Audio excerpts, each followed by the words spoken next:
Olivia Collins, and I currently teach Honors 9th Literature, and I also teach AP Literature, and today I'm going to be presenting on project-based learning with a focus on how to begin or deepen your PBL practice in the classroom. All right, so I just want to go over the agenda real quick, and I'm going to kind of do this video as if I'm like teaching a class. So notice that in my agenda, I basically use the instructional framework. All right, so I'm starting off with the essential question. So the essential question for today is, what is project-based learning and how can I implement it in my classroom? All right, and so we're going to do a warm-up, which is going to consist of a quick write. The quick write is going to be no more than about 1 to 2 minutes. Then we're going to move into our opening where we're going to review our warm-up. We're going to answer the essential question, and then I'm going to give you all some examples of different projects that I've done here in my classroom that I know you all can implement in your classroom as well.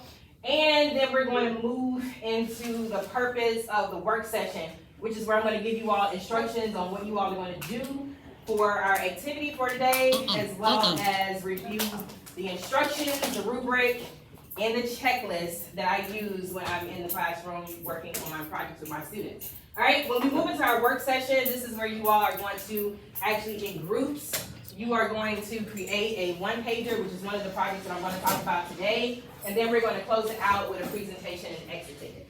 All right, so your warm-up. All right, so in your pencil box, there are some index cards. All right, and I want you to take one of those index cards out to respond to this prompt. All right, and so I want you to think about your favorite sport. All right, it can be anything. It can be football, baseball, basketball, hockey, track, volleyball, whatever your favorite sport is. And I want you to think about this question: what skills are needed do you need to develop in order to play that sport well? All right, so I want you to really think about it. So basketball is your favorite sport. What are some things that a basketball player needs to be able to do well? What are some skills that they need to develop before they even get out on the court in order to be able to play that sport well? Just go ahead and jot it down, give you guys a minute, and then we're going to talk about it.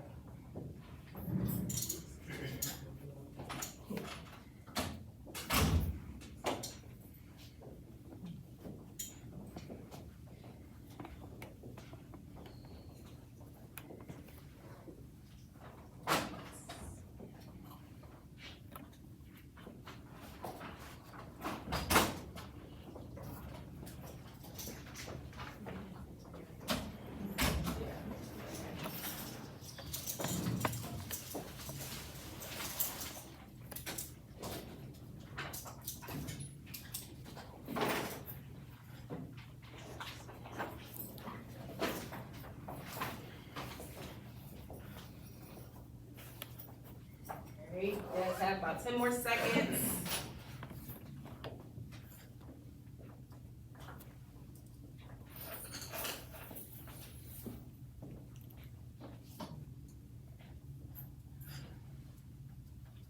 All right, I want everyone to stop. Now, I want you to turn to the person next to you, and I want you to discuss what you jotted down on the index card.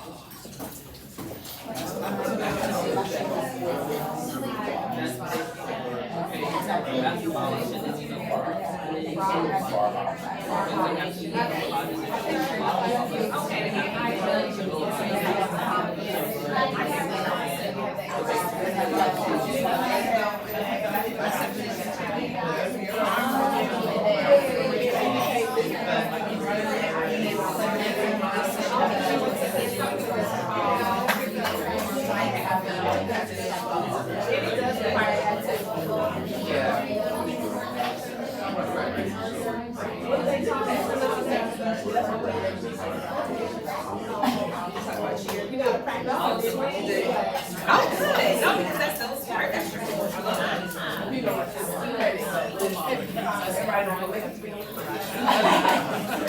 That's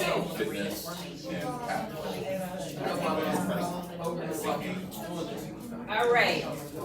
Let's stop. All right. So, would anybody like to share out? Because I actually heard some really good conversations as I was walking around. So, I'll start with Ms. McCon. Okay, guys, so my sport was marching band. Don't argue with me. And I said you have to have playing skills. Those are your foundation. You have to be rhythmic, have memorization skills, and physically fit. So you have to be in shape because everybody does not make the band count. That's okay. That's true. That's true. All right, good. Miss Bostic. Mine is cheerleading. All right, come on, cheer. Yes, you have to have the confidence and the strength for your stunts, especially like when you're doing competition cheerleading. You have to have that grit, like you just gotta keep going. And then of course the spirit and the endurance. All right. Can I get one more volunteer, Ms. Payne? Right, I said basketball, and the entire time I was doing it when you introduced it. Y'all know the song was in my head, right? Been playing basketball. All right. So I said we needed endurance, total body strength. They need to understand the basics, dribbling, shooting, and I'm gonna add still one from Miss Gaunt. They need to know the rules. All right, good. All right, and so the reason why I asked you all this question is because one of the biggest misconceptions is that when we give students projects, we just give them the project, give them the instructions, and tell them to do it, right? But there's also a teaching component that goes with that. There are skills that we have to actually teach students before we actually just go out there and just let them have at it, right? All right, and so I want you guys to think about the project as the end in mind. Like the project is the actual basketball game. The project is the cheer competition, or even maybe even the parade or the halftime show, right? And so when you're thinking about the end in mind, it's impossible not to think of. Hold on, come on. All right. It's impossible not to plan ahead, all right? Because of course you have to start thinking about, okay, well, what skills do I need to teach students if I'm going to have them to do this project, right? And so again, that requires planning. And a lot of times teachers feel like, including myself, well, gosh, there's so much planning to do on the front end. Like, it's just too much work. I'm not gonna even bother. But here's how I look at it. I look at it like, yes, it might be a lot of work on the front end, but once you have it and it's yours and you can reuse it as many times as you like. And that's pretty much what I have done year in and year out with the projects that I've been doing in my classroom. It all started with, again, the end in mind, thinking about, okay, what skills do I need to teach them, okay? I know I want them to debate, so I need to teach rhetorical appeals. I know that I want them to do this brochure, so I'm gonna have to teach them how to research, how to summarize and grab information when they're researching so that they're not just copying and pasting. I'm gonna have to teach them how to do MLA citation so that they know how to properly cite their work when they're researching, all right? And so that all of that goes into planning, all right? And so again, in order to get a student to submit a great final project, we have to make sure that we're teaching them, again, the skills that they need in order to be successful, all right? So I want to talk about what is project-based learning, all right? So project-based learning is a teaching method in which students can learn by actively engaging in real-world and personally meaningful projects, all right? Now, PBLs are not meant to be something that can be done quickly. It may take maybe some days. Honestly, it may even take a week or two, all right, depending on what the project is, but that's because it involves multiple steps. They're gonna have to research, they're gonna have to plan, they're gonna have to collaborate, and then they're gonna have to present, all right? And so because of that, it's not something that's like a quick turnaround activity, therefore it's gonna take some time, therefore it's what I would consider like a long-term activity. Uh-oh. Hit that button again. Which one? That one that's lit. This one? No. 1, 2, 3, 4, 5. Three Uh-oh. 3 up. 3 up. Okay, hold on. This one? No, No. 3 up. The one that's lit. The one that's Right lit. underneath This one? it. Yeah. There you go. Oh, okay. Sorry. Let me, okay. Okay, okay. All right, so I want to talk about some of the benefits of PBL in my classroom that I've seen since I've started doing it. And again, another misconception is that, okay, well, if it's ELA, there's no way that they can really do projects, all right? And a lot of times people think that, well, it's for science because, you know, they do labs and they do a lot more hands-on experiments. They think that even it applies to math because of the manipulatives that you can use. But believe it or not, because it's based on real-world situations, I feel like ELA is actually the best candidate for it because we're already incorporating real world situations. When we're having these conversations with students about how to, about the conflicts that the characters are facing and how they're making personal connections even to the characters that they're reading about. We're also applying what we're reading in the text to things that are going on in the world, all right? And so again, that's why I think that ELA is actually the perfect subject to incorporate project-based learning. And so some of the benefits that I've seen is increased engagement and motivation. I've seen deeper learning of context and skills, the development of critical thinking, problem solving, communication and collaboration skills. And I've definitely seen an increase of confidence and self-efficacy. And one of the things that I can say is, when you think about a time that you thought you couldn't do something, and then when you had that support and you had that guidance and you actually worked at it and you accomplished it, like it was such a proud feeling. And a lot of times the students, that's exactly how they feel. Like they're so proud. They're like, wow, I did this. Like, can I take a picture of it? Or do you mind if I can take this home to show my mom? Because they're so proud of the final product that they came up with. And that's growth, because especially for me, with teaching freshmen who kind of get here and they're a little shy and they're really not really sure how to kind of, navigate through high school. But when they start presenting more in front of their peers and doing these projects, things that they didn't think that they can do, they become very confident. And that's the one thing that I do love about project-based learning as well. All right, so let's get to the good part. Let's talk about some examples of things that we can do in the classroom, all right? So if you guys look on that back row, It's at the top, your arrow at the top. Yeah. Right. okay, so now, Right there. Yeah, right, that's at the top.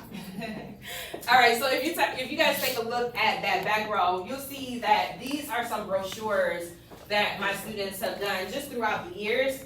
I typically pair my brochure project with my informational and research unit. And this is the unit, this is the unit where we read American Street.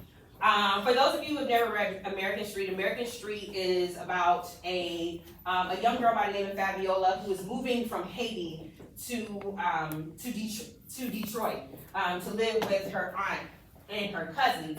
And so that immigration journey in itself, the kids are able to make that personal connection with. I have a lot of students who are from other countries. A lot of students have talked about their parents' journey, their own personal journey, coming here from another country. And so because they're able to make that personal connection, I've already kind of grabbed them. And so there are, with this project in particular, and I'll just use this one as an example. This student, I gave them the task of completing a brochure, and what they had to do was they had to interview their family member or a friend that they know moved from another country.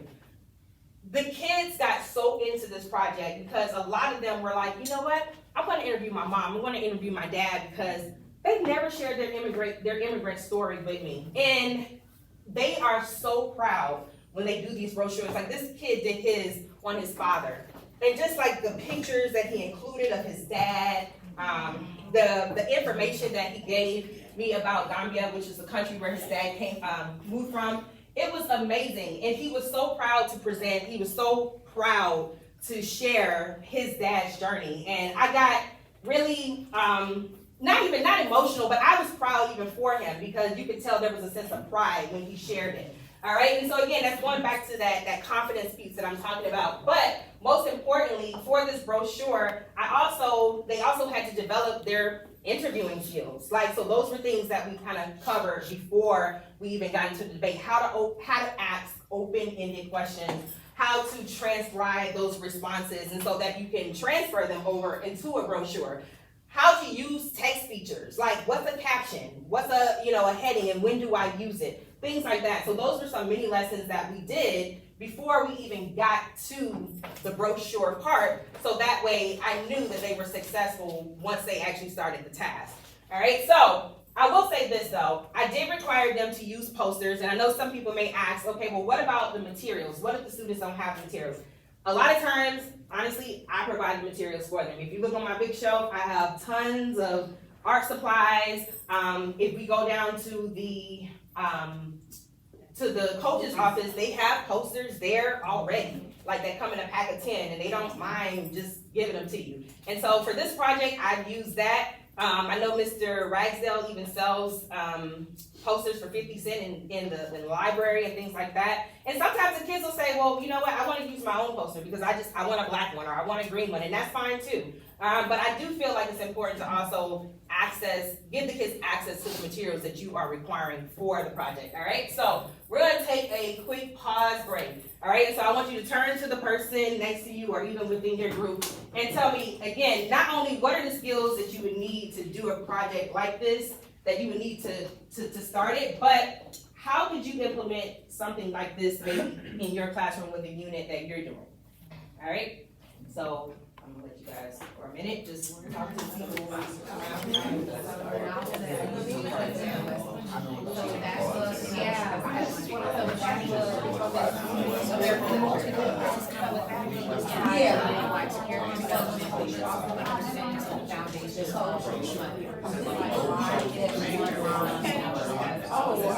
can do the Asian anyway.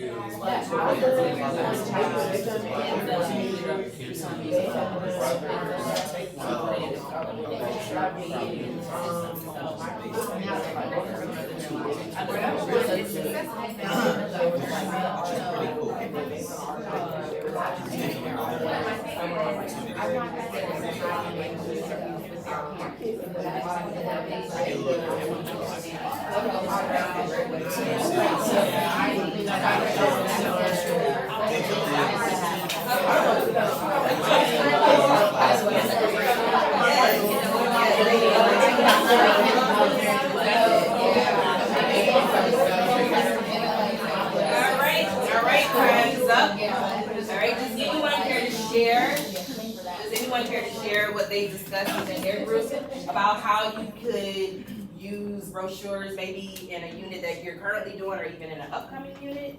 You guys have any conversation about that? Mr. Luke? I was just sharing with a great team over here. I've done something similar to this, but I could use it with the Harlem Renaissance that we kind of introduced early on with the Bronx Masquerade. I do something like Open Mic Friday, where they get a chance to kind of mimic a specific type of poem, whether it's extended metaphor, personification.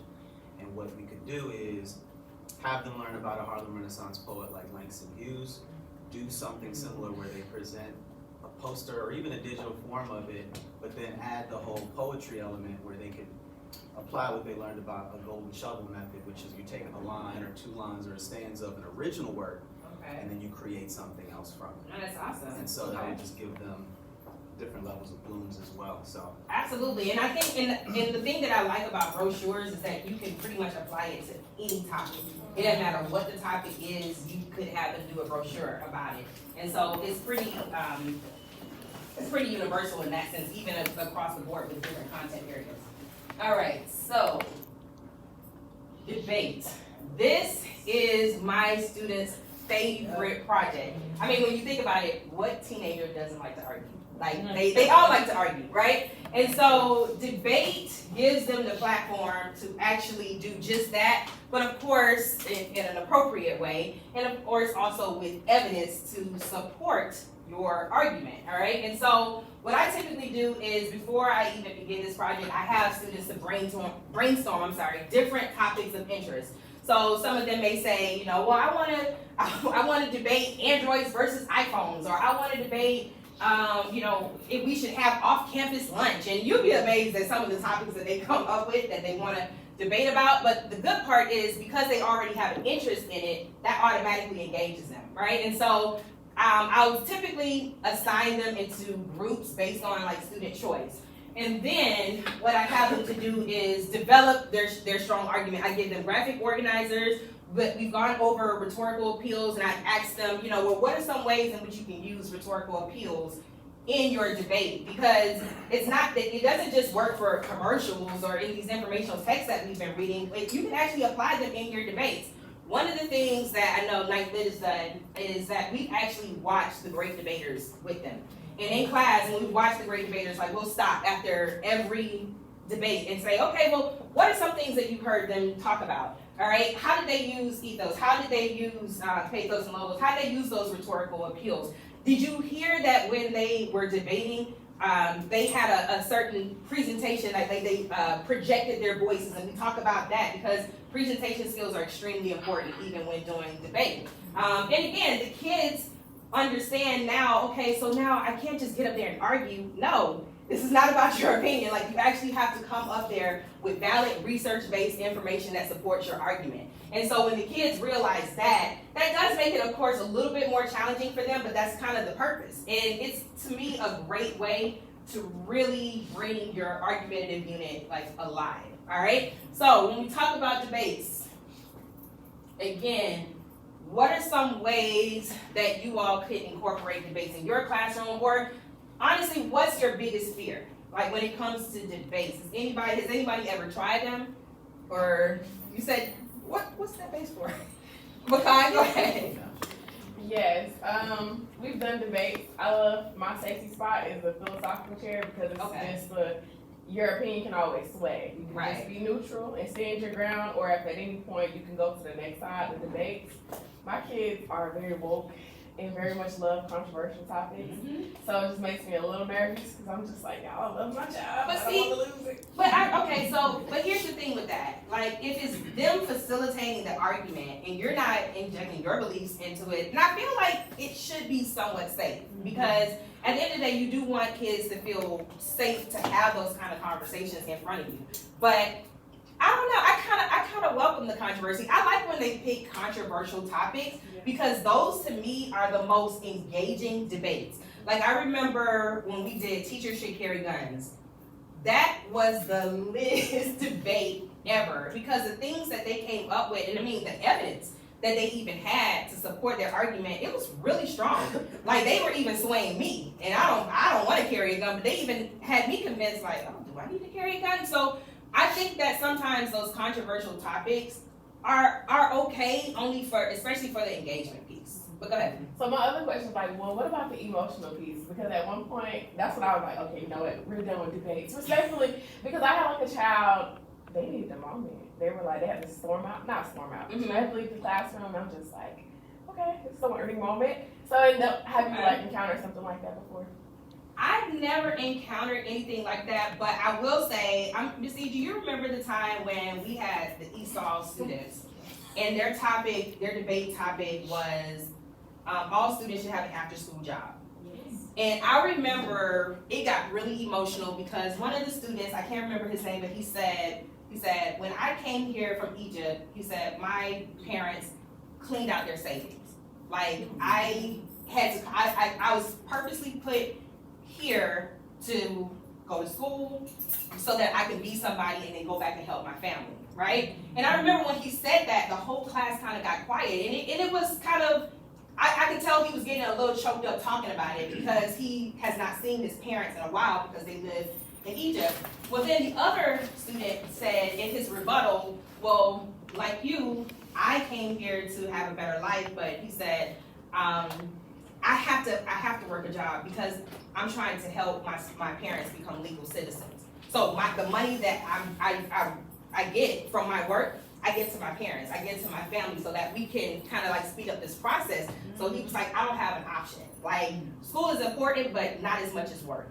And so it was interesting just to hear those two perspectives, but it was very like eye-opening, like for the students, especially the American students in the class who were like, whoa, like we take a lot for granted. And so that's why I said sometimes just having those conversations and those debates, those make for the best ones, honestly. So, I mean, I don't know how you all feel about it. And I know, you know, there's some people that feel they kind of shy away from those controversial topics, but I feel like as long as you're not imposing your thoughts and your beliefs, I feel like it should be okay. All right, so let's talk about this last one. All right, one-pagers. I love one-pagers because you can use them with any text. Like, you can use them with a novel, you can use them with a film, you can use them with a poem, a podcast, a TED Talk. I mean, anything that you can think of. All right, and so the whole purpose of a one-pager is to basically highlight different things that you've learned about the film or the novel, or whatever it is that you're doing the one-pager on, and you're completely filling up the page as much as possible with text and images and just things that you've highlighted from the novel, all right? And so different things that students might include would be like quotations from the novel, things that they felt like were important, ideas, again, images, analysis, key names, character development, talking about how a character has changed or evolved throughout the course of a text, dates, and things like that. If you take a look at the board, these are some one-pagers that my students did for Romeo and Juliet. And again, I gave them clear instructions on what to do, what exactly I wanted them to have. I even gave some of them templates. Like, so if you notice on, like for this one is a template, where it came with like boxes already where all they had to do was fill them in. But then for some, they just wanted like plain white paper. And I gave them that option because some of them are really artistic. This student used coffee to stain their paper, and I was just like, oh my gosh. But they wanted to kind of give it that like aged Elizabethan times type look, and so I thought that was actually really creative. But there's so many things. I mean, the opportunities are pretty much endless when it comes to one-pagers, and so for that reason, I absolutely love to do them. And again, it kind of gives you the opportunity to see just how creative the students are, and it even shows you their understanding of the text. All right, and so as you're walking around and you're looking at their one-pagers and you're asking questions like, okay, so now why did you choose to do that? And you hear their explanations, you're like, okay, this kid has it, like they understood the text. And so that's another reason why I really like to do one-pagers, because it's also a really good way of letting me know if the student truly understood the novel and what happened. All right, so let's practice, because I love one-pagers so much. So in your folders, I gave you all a template for a one-pager. And for those of you who are on okay, I was gonna say, or if you can, just grab a chair and get a group. Yeah, you can just grab a chair and get with the group. This one, see All right. So,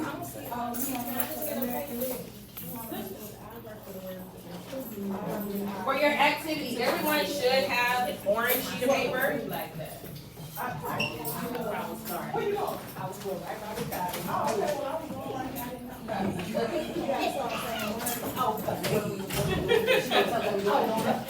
All right, so at your desk, you all have a folder, and in your folder, you should have one-pager instructions on an orange sheet. All right, if you can, just put it up in the air and make it like you just don't care. All right, so here are the instructions on what you're going to do within your groups. All right, so for this one-pager, in groups, I want you to choose a novel or a story of your choice. It doesn't matter. A lot of you guys are in your CCC, so if you want to choose a novel that you've already been doing, collectively as a team, that would be great. Or it could even be something like The Three Little Pigs, or Cinderella, or Universal Story. It doesn't matter. But I want you to choose a novel or story of your choice. And for this one-pager, what you're going to do is make sure that you have the following things. You need to have the title and the author, include the title and the author, include one theme from the novel that's shown in either words or images or even both, all right? Kind of have fun with this. One significant quote from the novel that's parenthetically cited in MLA format, and if you all need copies of the books, just let me know and I can give them to you. Also, one question that the novel left you with, and a look at one key character from the novel and tell me how did they change or develop over the course of the text. All right, now because you guys are in groups, it should be really a lot. You should be able to go through this a little faster, because typically, of course, I would give my students more than what I'm asking you all to do. But for the sake of this PD, I'm only asking you all to do these things, and then of course in a group. All right. Now I want you guys to feel free to add any image or text or whatever else you want to add to the one-pager that you feel like is necessary, or you feel like it is significant to the meaning of the text as a whole. All right. However, I do want you all to assign roles within your groups. All right. I think it's really important that we give students roles, and the reason why is because it holds everyone in the group accountable. All right. And so if everyone has a role, then everyone understands that they have a duty to fulfill. All right. And so within your groups, I want you all to choose a team leader, I want you to, which is the person who's basically gonna be facilitating the group, kinda like the team captain. I want you to also choose like a recorder, someone who's gonna maybe record most of what you all talk about and maybe even record it onto the one pager. I also want you to choose a researcher. That's gonna be the person who actually does the research, maybe using your phones for the sake of this assignment right now. Of course, if this was in the classroom, I would be giving them the book, all right? But then I also want you to choose a presenter, someone that's gonna present the information when it's time to present, all right? So I'm gonna set the timer, but notice that I also, in your folder, included a rubric. Rubrics are essential when you're giving projects. And the reason why is because a lot of students are gonna ask you, well, hey, Ms. Collins, how am I being graded on this assignment? How do I know what exactly you're looking for? When you include a rubric, then not only do they know how they're gonna be graded, but they also know that, okay, I can use this as a checklist or a guide. And as I'm, doing my my one pager, I can check off to make sure that I have everything that this rubric says that I need to have in order to get A. Everybody understand that? All right, so before we move on, I'm gonna tell you something else that I also do with my students. Because I have honor students, a lot of them say, oh, it's just a one pager. I can bust this out in a day. It's not due till Friday. Oh, okay. Well, guess what? I'm gonna come around with an observation checklist. And that observation checklist, I'm gonna have your name already printed out. And guess what? I'm gonna be looking to see, are you on task? Ms. Boston, you don't look like you're on task. I'm gonna go ahead and take notes on that. Do you have great peer interaction? Are you interacting with your peers in a positive manner? All right, I'm also looking to see that you're actively participating with your group. And last but not least, I'm gonna ask you some questions. And when I ask you some questions, that's gonna demonstrate your understanding of what you're doing. Because if you can't answer those questions, then I know that you have no idea what you're doing. Got it? And so when I do this, it really holds the kids accountable because they're like, oh shoot, she coming over to our group. She coming over to our group. But I love it because it keeps them on task. All right? So I just wanted to put that out there so you guys can kind of keep that in mind. It's something that you can do when you're incorporating. Yes, you had a question? Is there any way you can share your observations? Absolutely. I sure will. I sure will. Yes. All right. Yes, I sure will. All right. So I'm going to set the timer. I'm giving you guys about 15 minutes. 15 minutes. And then we're going to present.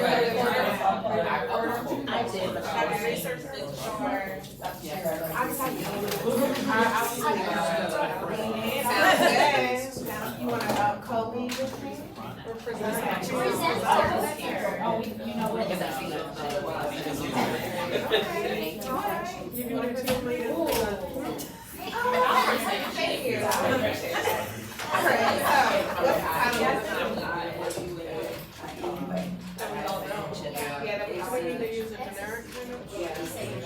That's the topic. That's the topic.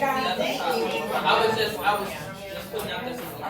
But we definitely have a picture.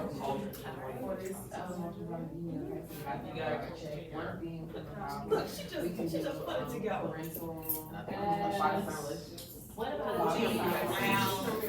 Oh, you Only do one thing? No.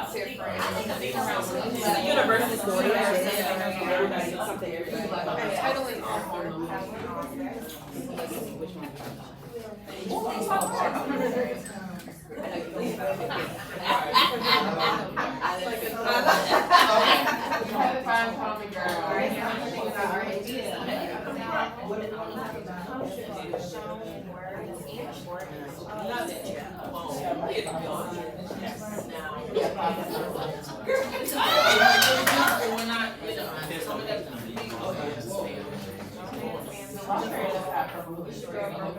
Yes.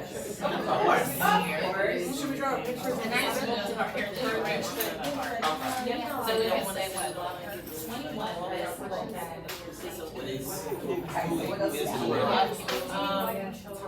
do you want your quote to be? So we're supposed to be looking at one thing, yeah, because we have one segment. I thought it, so we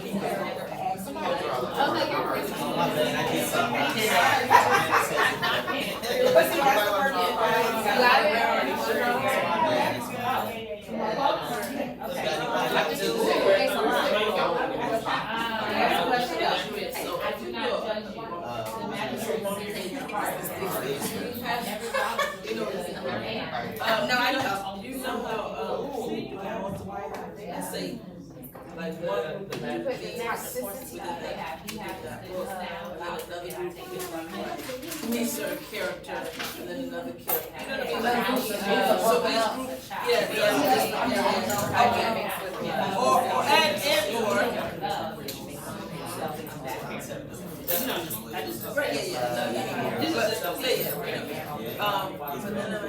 or so Yeah, it could be a group project or it could be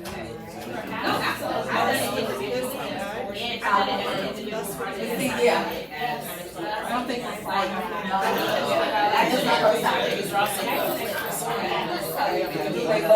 Pick whatever color. You say you're writing. You're writing one class. I'd say this is for me because Okay, that's what this is.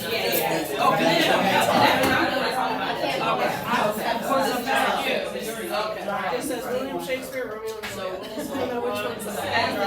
When it be, was it, did it?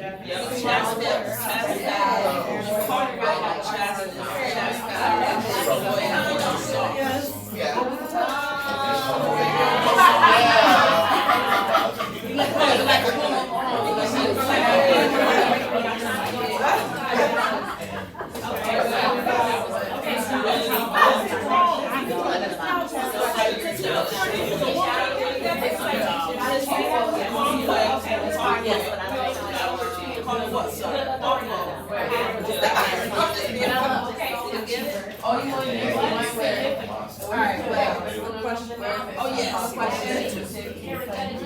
Yeah, but how does that relate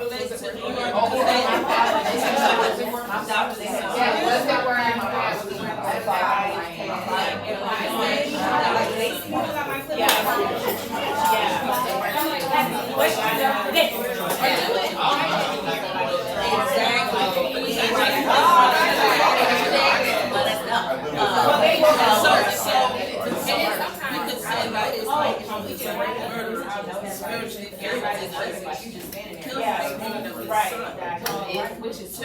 Yeah, other side. Can you still read? I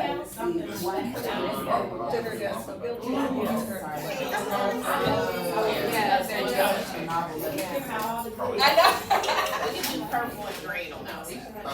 I like that. Why did You he used to have do it to in die? American. Why did he kill himself? That's like this. Like not. But they men have themselves. Why was it necessary for him to kill himself? Why did they get to see the afterlife? That's not good.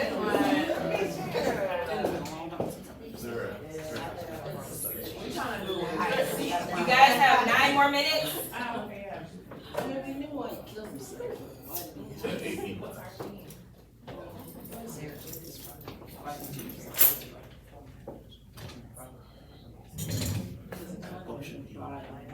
Okay, what's this happening? Like where?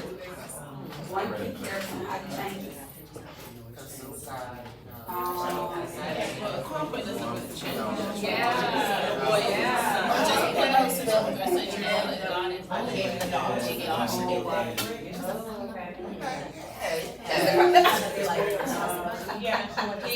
He leaves the pagan or the ancestry tradition of the religion to become a Christian. Alright, so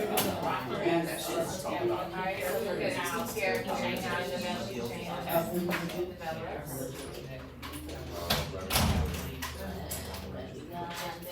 So you can think about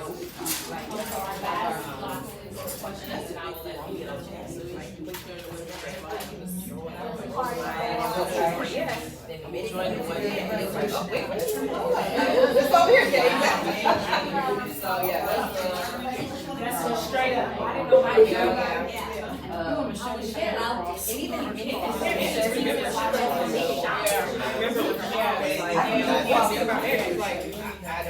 You know,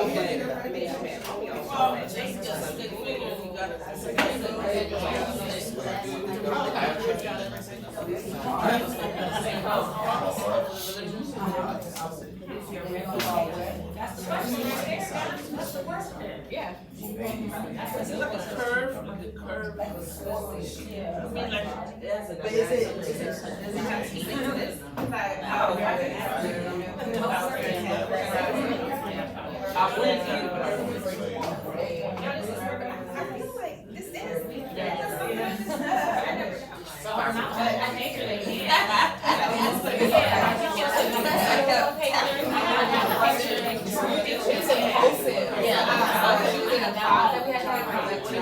Me too, that's why I was just like, I didn't know. Okay, so he's impulsive, like, That's what I know. You need college. You need one? Yes, please. Yeah, I do know. Thank you. I just saw. Right. she's impulsive based on her experience with him. How about?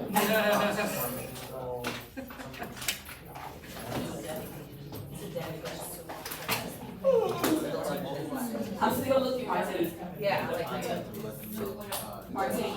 Yeah, I know. I'm still waiting. guys have about 5 more minutes. Alright. Your group's done? Julia's my I hear words out.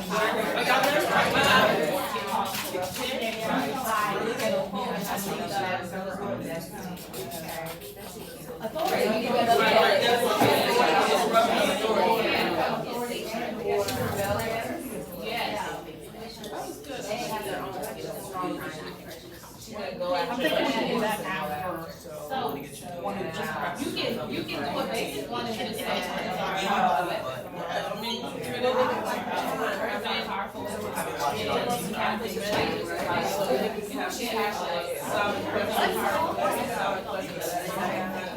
Write it out and kind of picture something, but do you provide this is something different? I know.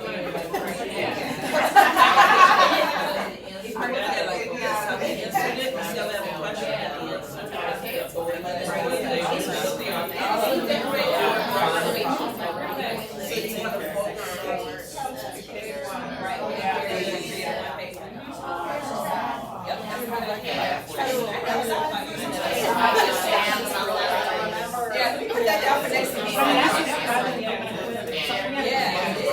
Yeah, she was by her father. So could we say like something with her father issues? No,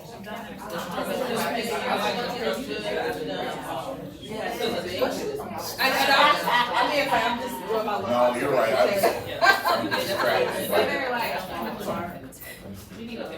But they don't have to Something they haven't come.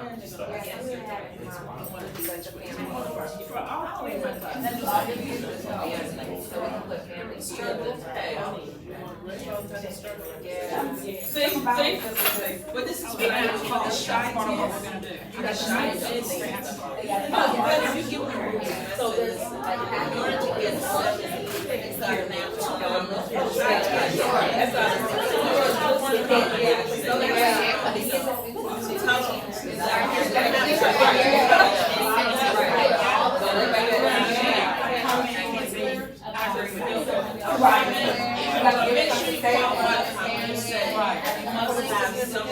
some piece of text.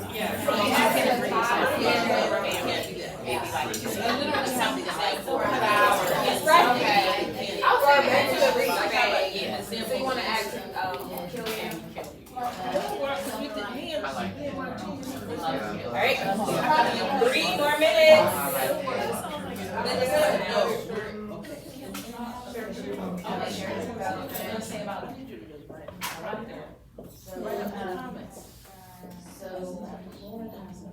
Would they consider her, because just in case, would they consider her strong minded first and then rebellious after? Like, they say like strong minded, and then she's rebellious afterwards. She desires from her man because her daddy is.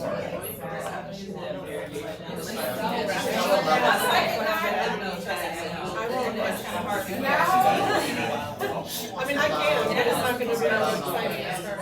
I'm not a. I'm just not. Right, we're not.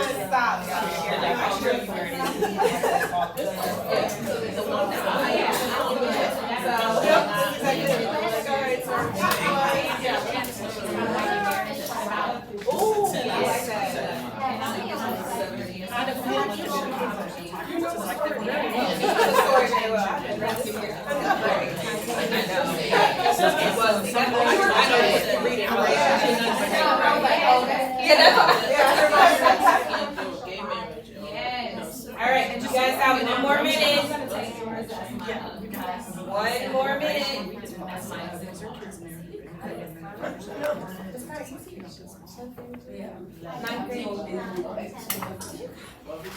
But I never eat it because mine is so thin, it's like keep me like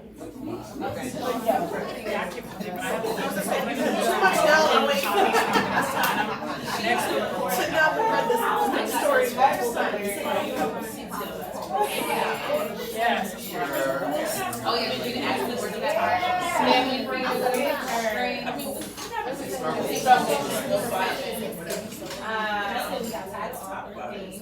Yeah, we're doing in your game. Suicide is about We that. So I feel empowered to feel myself.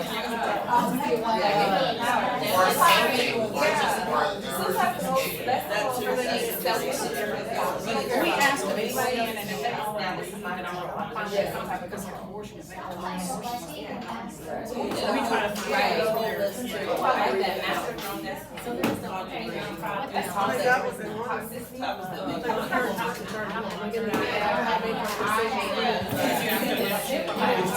Alright, time is up. Time's up. Alright guys, let's bring it back.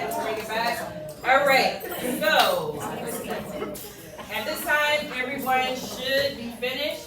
Now we are going to move on to presentation. So what I want you guys to do is, if you guys can share with the person, the table next to you. You all can discuss what you all put in your presentations, or do you all just want to present individually? Okay. And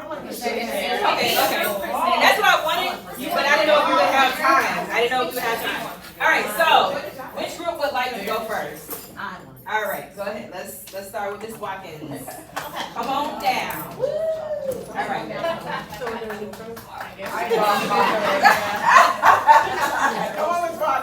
So my group did American Street, and we said our theme was the American Dream, and we put the American flag in there because that was her dream.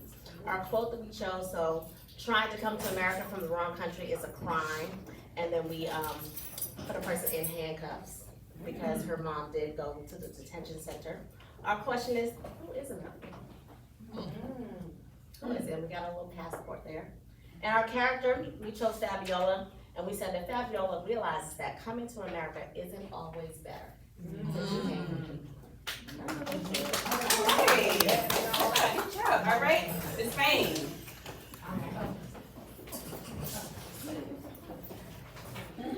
All right, hello guys, it's the Mayor from the TCC, and we chose to do the Crucible.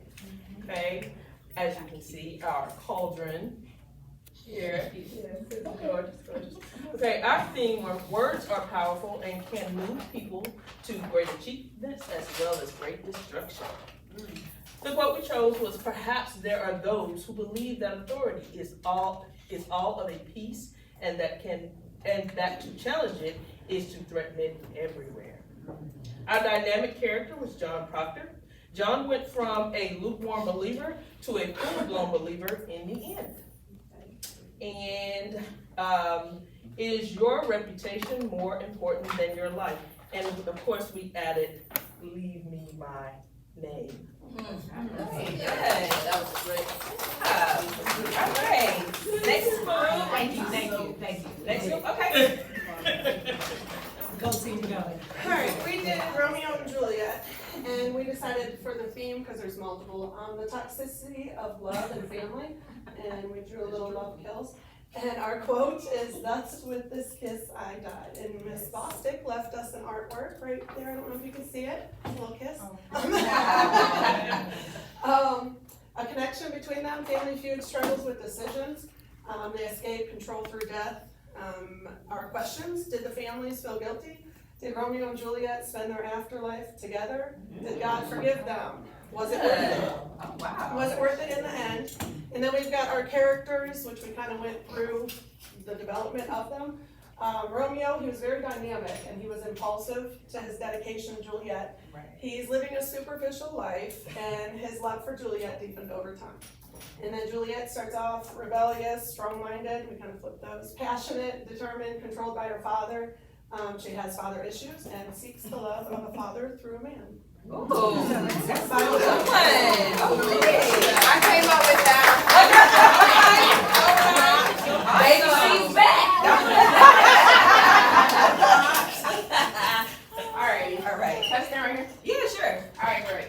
So we have Things Fall Apart by Chinua Achebe. So our theme, we had father-son relationship because we know that Uncle, he hated his dad and his son pretty much hated him too, right? Yeah, so we got our little stick That was figures, nice. you know. Yeah. And then, so for the quote, we have my father, they have killed me. So from that scene where he killed Ikemefuna, right? And then then for our question, we put why did he kill himself? Because I'm pretty sure somebody else wants to do it, right? And then for our picture, we have a cross, and then we also have a little machete because that machete took Ikemefuna. And then for our dynamic character, we talk about Noye and how he leaves the religion, he leaves their religion and goes over to Christianity. Yeah. So, yeah. Good. So good.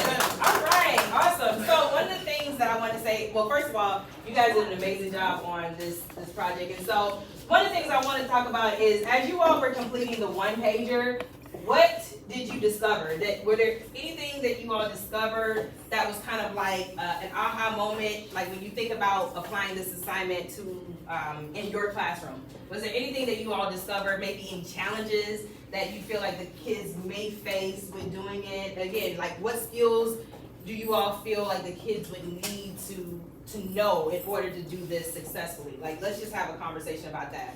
Well, I like to have a lot of projects,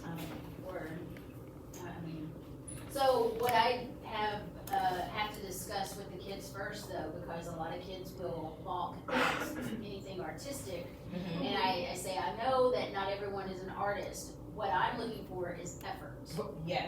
And so I say it's okay to use those stick figures as long as you also have the details that are textual. So Absolutely. I always have to like build that up first. Yeah, that's really true. Because I've noticed that too, that if the kids who can't draw are, realize that they have to, they're just kind of like, oh wait, I don't know how to draw. And then that's when I encourage them. I'm like, well, someone within your group, I'm sure, can, or you can always use images from Google. I've seen students actually like fold over their laptop and trace, like they'll put their paper on top of the laptop and trace it. I don't have a problem with that either. And so there's ways to get around it, but I can definitely see how that could be a challenge that a student may face if they were required to do this assignment. Anybody else? Go ahead. Well, I have a question for everybody. What do you do whenever, like, what are your strategies for, especially ESOL, whenever they don't speak English, so presenting? Like, how do I know I've done it like individually and things like that, but if there's any other ideas, and also,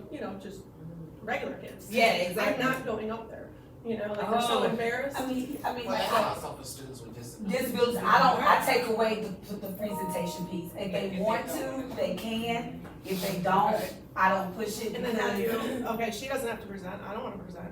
I mean, and if they Most of don't, my I don't really classes make are it. special I only have like needs about ESOL. 8 or 9, so I don't make it an issue. I mean, I'm saying, I just sort of just say, that's okay. Especially in my small group. Yeah, and you guys can answer these. Go ahead. I like, sorry. Go ahead. I like the option that you also had to where we can present to another group. Right, Yeah. that's why I was Present saying. out loud, so it's like Right. differentiation piece there too. Right. To help them. Because when we do projects in Fox's class, we usually break the kids up into two, so that does alleviate a lot of stress for Yeah. them in the whole presenting, getting the stuff on the Promethean board, things like that. Yeah, Don't that's make true. them present the whole thing, like you could say, okay, there's 10 things, pick 2 you want to share. Yeah, and when I've had ESOL students in the past, like, and this Zeal even tell you when we would co-teach together, I would say, okay, well, I'm gonna ask you some questions and you can just answer it based on what you put in your brochure or whatever project that we're doing. And they feel a lot some of them honestly would be comfortable, doing it in front of the class, but then I know sometimes Ms. Z would, take them out and they would go next door and they would present to her, which I was totally okay with. I don't have a problem with that. But I do realize that a lot of the students like to present to each other. They feel more comfortable presenting to each other than they do in front of the classroom. So even the piece that I started before where I said, okay, well, get with another table and share with that table what you did, to me, that's still presentation. They still have to present the information, so that's an option too. Go ahead, Ms. Also too, I'd always give them the options, there's for some shy kids to do their own, they can do a video at home. Oh, yeah, that's a great Tell option. parameters of, what should be in the Like fifth background. graders, yeah, that's a great option. Yeah. Yeah, and I've had students even offer to do that too, because they just feel more comfortable doing it, which for me, I'm like, I would be kind of weirded out with just watching me, and I'm right here, right, and presenting. But some people, yeah, they feel more comfortable doing that. Right, exactly, so that's an option as well. Oh, good things, good things. All right, so, wait, hold on, I got my magic clicker now. All right, so just some takeaways. And so as I was walking around, I noticed that a lot of you all were referring back to the instructions and to the rubric. And so I think that that's a really important piece. So because it's very important to be very specific and explicitly clear about what it is that you're assigning them. A lot of times, I may not have a model to show them, like so that you guys were able to see models, but for some of these kids, they need visuals. There have been times where I'm just like, oh wait, I don't have a visual. I may need to stay up tonight and create one real quick, just because that's kind of like getting in the trenches with the kids. Like sometimes I want to know, like, well, if I do it, what kind of challenges will I face? Because that'll kind of give me some insight on challenges that my students might face when it's time for them to do it too. But again, you want to be very specific. Again, planning is extremely critical. Making sure that you have all the materials that they're going to need so that they can be successful. And like I said before, even though the planning part may be a bit labor intensive, like once it's done, and you can just keep reusing it year after year after year. All right, also, notice as you guys were working, I was facilitating, I was walking around, I was monitoring, I was asking questions, and I was able to even catch some mistakes just through me walking around and monitoring, which I think is a very important piece, because a lot of times, you don't want to wait until they get up to present and they're just like, oh wait, I forgot to put that part, or I forgot to add this, or, they didn't proofread or something like that. And so, again, making sure that you're monitoring the students is extremely important, because they also know that by doing that, you're holding them accountable. All right. Also, when in groups, assigning the roles. I feel like assigning the roles is extremely important because everybody has an individual responsibility. Like nobody's exempt from fulfilling some type of task within this group. All right. And last but not least, the rubric. You've got to give the students a rubric so that way they can know how they're going to be graded. And this is another thing. I use my rubrics, like as the kids come up to present, they'll hand me their rubrics, and as they're presenting, I'm filling it out as they're presenting. Why? Because I don't want to have to grade it later. Like that way I'm giving you immediate feedback right then and there, and boom, the grade is in the grade book. It's real simple. Now I will have, yeah, go ahead. I was gonna say, sometimes you might even need to add collaboration on the rubric. That's true. That's a good point. A lot of times, you might have one person doing all the work, and Yep. it just goes awry. Now, one thing I will say, them honors babies, they will snitch. They will. They don't mind saying, okay, she didn't do anything. So, but again, that's true. Putting that collaboration piece in there, and that's part of the reason why I do the observation checklist. But you're right, even adding it to the rubric is a great idea because it still lets them know, oh, I'm getting a grade, even for collaboration. All right. I will say, even with the rubric, you don't have to necessarily give them like a full-fledged table. Like a lot of times people are like, I don't know how to create a rubric, like that's just too much. Give them a checklist. Like you can simplify it. Just give them a checklist of all the things that they need to have, and you can let them use that even as a guide. I'm gonna let y'all in on another little secret. AI is your friend. Yes. I have made almost all of my rubrics using ChatGPT and Bard. Like I kid you not. I will literally say, okay, this is what I want the kids to do. I'll put my instructions in there, and I'm like, and I need you to make it a 4-point rubric or such and such. Boom, and it'll create the whole thing for them. I kid you not. So I'll show you how to, that could be a whole nother video, I was trying to tell you, like, use it, definitely use those AI apps like to your advantage because they really are really here to help you. And so I love using it for that reason because, again, it's just helpful. What did I do? Oh, there it is. All right, so exit ticket. In your pencil box, there is an index card. Again, this part is totally optional. But again, I want you guys to think about maybe a project that you would like to do in your classroom. And maybe you need some help, maybe you just need some resources. You kind of just need to get started, you know what you want to do. I am definitely here to help. I don't mind. I will share all my resources. I have been doing this for a long time. I will even sit in the room and plan with you. Like, I don't have a problem doing that because I actually love doing this type of stuff. All right, and so again, if you can on the index card, if you're interested, just put your name, your room number, and just tell me, like, what is it that you actually, what kind of project would you like to implement, what you actually need help with. Maybe it's just, you know, some resources or creating a rubric or whatever the case may be, the date that you would like to implement it. Maybe you want to do this sometime next semester in March or whatnot, and then what time you're available to meet, because again, I just want to make sure that I'm here to help everybody. I've only done them once or twice a semester, but because there's so many other different things that I do, and so that's another thing I wanted to say too. Like, I only went over like 3 projects, but as you look around the room, I've done Instagram pages, which the kids absolutely love. I've done soundtracks where they have to create, choose a song and apply it to a text. I've done body biographies, the AP rubric back there. I mean, I can go on and on and on. Like, there's so many different things that you can do, but for the sake of time, I just wanted to kind of highlight 3. But that's another thing. Even if you want to just get some more ideas on projects that you can implement in your class, maybe you got a unit coming up, I'm here to help. Just let me know what you need. I like the one page presentation from my special ed kids. It's very concise. Right, it's very concise, and then they take them all the time. And I would even assign that one page for them individually. Absolutely. Because it's very simple and they know exactly what they need. Absolutely. All right. I have one quick question, because I do, because of COVID, I switched to doing a lot of stuff online. In your opinion, is it better to do the physical versus the online? Like digital?